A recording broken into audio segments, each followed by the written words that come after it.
The girl was in a rush and ran into a car door. She fell. A passing elderly woman immediately helped her up. But that small act of kindness set off a chain of events so strange it felt almost magical. Because she was only trying to return the girl's bag, the old woman somehow made her way into a luxury boutique under the watchful eyes of security. Here you go. After thanking her, the girl hurried upstairs. Ada, however, did not leave right away. She still had one wildly ambitious dream. For someone at the very bottom of society, she dreamed of buying a Dior dress, a true luxury piece. When she explained her purpose to a store manager, the woman, who was busy preparing for a fashion show, stared at her in shock with her mouth wide open. She had no time for Ada's request. After ringing an alarm bell, she left Ada standing there alone. Ada watched the manager warmly greet other people and immediately felt singled out. So she stepped forward and demanded an explanation. Excuse me, madam, I was here first. But the manager still refused to deal with her. At the time, Dior was not open to the public. The guests invited to the show were all nobles and wealthy women. Ada did not understand those rules, so she spoke up confidently and asked people around her to be fair. She was not there to cause trouble. Back home, store clerks were always happy to serve customers. Her words quickly drew a crowd. The manager rolled her eyes and immediately ordered an employee to escort Ada out of the Dior house. Just as Ada's dream of buying the dress seemed about to collapse, she rushed forward and put all her cash on the counter. Once the woman saw that Ada really did have money, and that the amount was actually enough to buy Dior, she was stunned. Just then, in the middle of the tense standoff, a marquis who had witnessed everything walked up to Ada. Excuse me, chère madame, but it would be my honor to have you view the collection as my guest. The famous marquis personally stepped in to defend a woman from the countryside, then offered her his arm and escorted her elegantly into the fashion show. It looked like something out of a fairy tale. Everyone there was completely stunned. The nosy receptionist immediately told the backstage models what had just happened. The girls erupted as soon as they heard. Curious, they all wanted to see who Ada really was. And among the models, Natasha immediately recognized her. She was the old woman who had returned her bag moments earlier. But more than the fact that Ada had helped her, Natasha was now even more curious about something else. Why would this kind, modest woman spend her entire savings on a Dior couture dress that did not fit her age or status at all? Natasha's suspicion was not wrong. Ada was not some wealthy woman trying to keep a low profile. She was just a cleaner who worked in both London's slums and its wealthy neighborhoods. Every morning, she and her best friend would take the bus to the first house on her cleaning list. Then she would go on to the second, then the third. Since she was only hired by the hour, she was often ignored or treated with disrespect by the people who employed her. Unfair treatment had simply become part of Ada's life. She would look at clothes carelessly thrown onto the floor, knowing she would have to pick up every single piece later. Still, she never complained. She only waited patiently for the lady of the house to finish choosing her clothes. Kindness was Ada's nature, and because of that, many families saw her as someone they could not replace. Thanks, darling, you're an angel. What would I do without you?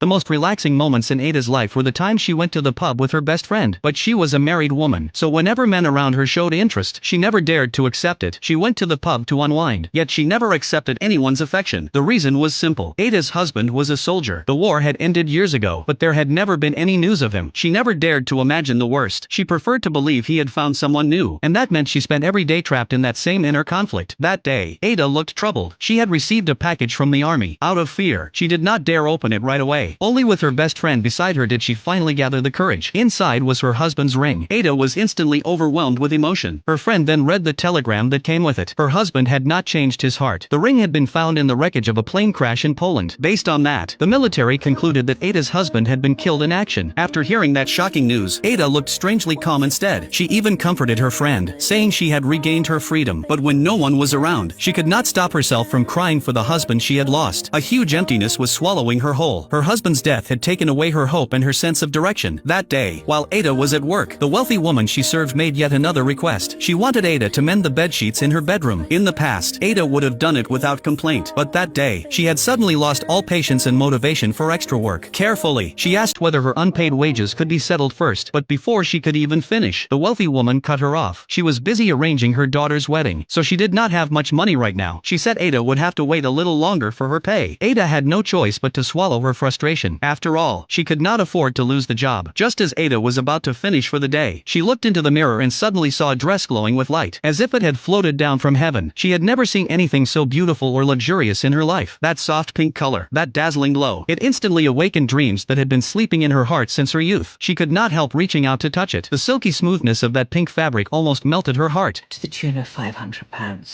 500 quid for a dress? Lord, don't.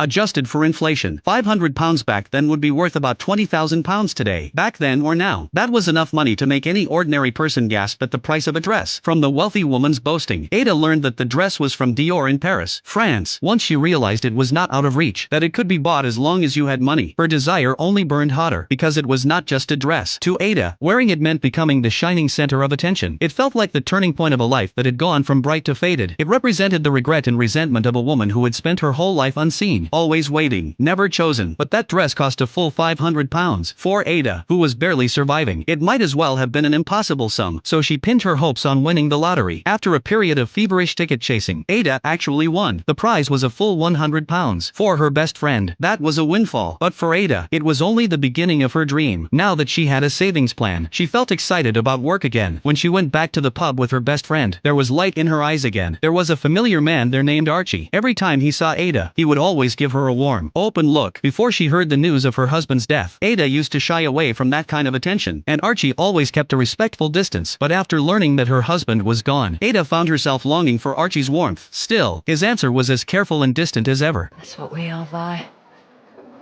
Invisible women. Because she had gone unseen for so long, Ada became even more determined to buy the dress. So the next day, she gathered her courage again and asked the wealthy woman for the wages she was owed. But the lady gave her the same answer as before. She said to wait a little longer. When Ada would not let it go, the woman even threatened to cut her hours. She said she was already overwhelmed by her daughter's wedding, and everyone had to live within their means. Ada froze. Yes, people really did have to live within their means. Even rich people were counting every pound. And here she was, a poor woman who could not even get the money she had earned, still dreaming of buying a rich person's clothes. On the way home, Ada felt torn inside, but right in the middle of all that conflict, she spotted a sparkling diamond brooch in the rain. She looked at the item in her hand. It might have been worth quite a lot, yet this time, she did not hesitate at all. She turned around and handed it straight to the police. It seemed like the fire inside Ada was finally starting to cool, but that same evening, her best friend came to see her in a panic. Archie had invited them both to a party that night. The entertainment club where Archie worked was the town's most famous place for rich people to spend money. Just in case something unexpected happened, Ada somehow brought along her £100. At first, she only planned to watch. She just wanted to take in the excitement. But then she glanced at the number 6 Greyhound. Its name was Haute Couture. In the electric atmosphere of the racetrack, where everyone was dreaming of getting rich overnight, Ada suddenly felt a rush of heat surge through her. She was sure this could not be a coincidence. To the shock of her best friend and Archie, Ada did not hesitate for a second. She pulled out her £100. She was going to bet all of it on the number 6 dog. Archie knew the track well. He knew the number 6 dog was just a thin, old greyhound. He tried hard to talk Ada out of it, but Ada would not budge. With the boss watching, Archie had no choice but to take the stack of bills. And with that, a bad feeling settled over him too. No miracle happened. Just as Archie had feared, Ada lost. And she lost everything, because she had not just lost £100. She had lost any chance of making her dream come true. With nothing left to hold her up, Ada sank back into a fog. One day, while she was half asleep, an officer came to see her. He said he needed to discuss her husband. The officer got straight to the point. Ada's husband had now been given an official date of death, but for 7 weeks after that, the army had still been paying her his wages. By then, the total had reached £3, so by law, she had to pay it back. Is that what you come to tell me?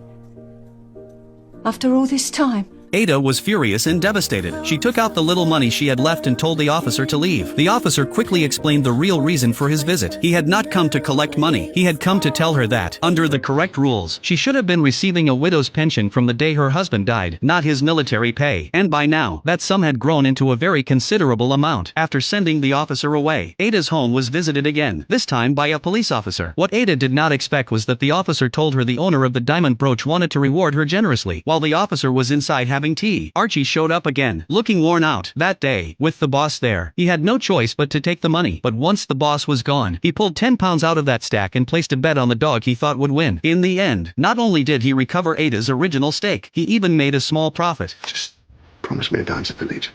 Thanks, Archie.